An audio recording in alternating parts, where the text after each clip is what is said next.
আজকে আমি কাতলা মাছের তেল ঝাল বানাবো। প্রথমে কাতলা মাছগুলো খুব ভালো করে ধুয়ে পরিষ্কার করে নিয়েছি। এবার ওর মধ্যে একটু নুন, একটু হলুদ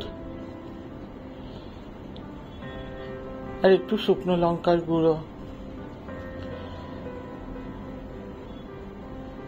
আর সামান্য একটু সর্ষের তেল দেব। তেলটা দিলে কি মশলাগুলো খুব সুন্দর মাছের সাথে লেগে যায়। এইভাবে কিছুক্ষণ ম্যারিনেট করে রেখে দেব। এবার খুব ভালো করে প্রত্যেকটা মাছে লাগিয়ে নিয়েছি। এবার একটা মশলা করে নেব। একটা বাটির মধ্যে সামান্য লঙ্কার গুঁড়ো, হলুদ গুঁড়ো, একটু জিরের গুঁড়ো, সব হাফ হাফ চামচ করে দিতে হবে, একটু ধনের গুঁড়ো আর কাশ্মীরি লঙ্কার গুঁড়ো আর আদা বাটা দিয়ে জল দিয়ে একটা মিশ্রণ বানিয়ে নেব। এইভাবে ভালো করে চামচ দিয়ে মশলাটা একদম ভালো করে মিলিয়ে নেব। এবার একটা কড়াইয়ের মধ্যে কিছুটা সর্ষের তেল দেব।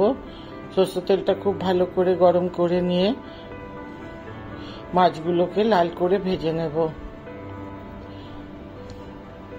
এভাবে লাল করে এদিক ওদিক করে প্রত্যেকটা মাছ আমি ভালো করে ভেজে নেব। এইভাবে একবার বানাবেন, দেখবেন ভালো লাগবে। খুব বেশি মশলাও নয়, একটু খুব বেশি কড়া করেও ভাজতে হবে না, কিন্তু একটু হালকা লাল রং হওয়া পর্যন্ত আমি ভেজে নেব।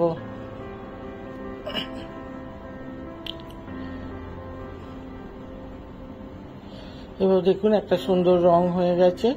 এতক্ষণ পর্যন্ত এটা ভেজে নেব। এবার ওই তেলের মধ্যেই একটু কালো জিরে আর কাঁচা লঙ্কা চেরা কিছুটা দিয়ে দিলাম। যে যেমন ঝাল খাবেন, যদি বেশি পছন্দ না করেন কাঁচা লঙ্কাটা কম দেবেন। এবার একটু রসুন থেতো করে দিয়ে দিয়েছি। এটা রসুনটা একটু থেতো করে দিলেই ভালো। এবার টমেটো কুচি দিয়ে দিলাম। টমেটোটাও ভালো করে তেলের সাথে একটু নেড়ে নেব। এভাবে ভালো করে নেড়ে নিতে হবে। এবার একটু নুন দিয়ে দেবো, তাহলে টমেটোটা তাড়াতাড়ি সিদ্ধ হয়ে যাবে। এইভাবে সিদ্ধ করে নেব। এবার যে মশলাটা গুলে রেখেছিলাম সেই মশলাটাও দিয়ে দেব। দিয়ে মশলাটা খুব ভালো করে কষে নিতে হবে যতক্ষণ পর্যন্ত তেলটা না ছাড়ছে। দেখুন খুব সুন্দর তেল ছেড়ে দিয়েছে, খুব সুন্দর কালার এসে গেছে। এদিকে আমি একটা মিক্সি জারের মধ্যে একটু সাদা সর্ষে পিষে নিয়েছি। নিয়ে ওটা ভালো করে ছেঁকে সর্ষের জলটা দিয়ে দেব। এইভাবে জলটা দেওয়ার পর একটুখানি চিনি দেবো। এটা আপনাদের পছন্দ মতন দিতেও পারেন, নাও দিতে পারেন চিনিটা। এবারে জলটা ফুটে উঠে পর আমি মাছগুলো সিদ্ধ হওয়ার জন্য দিয়ে দেব।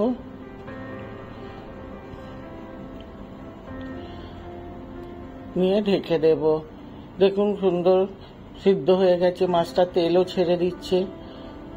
এবারে এইভাবে যে যেমন ঝোল খাবেন এই টাইমেও নামিয়ে নিতে পারেন বা একটু শুকিয়েও নিতে পারেন। এবার একটু কাঁচা লঙ্কা চেরা বা ধনে পাতা দিয়ে দিলাম।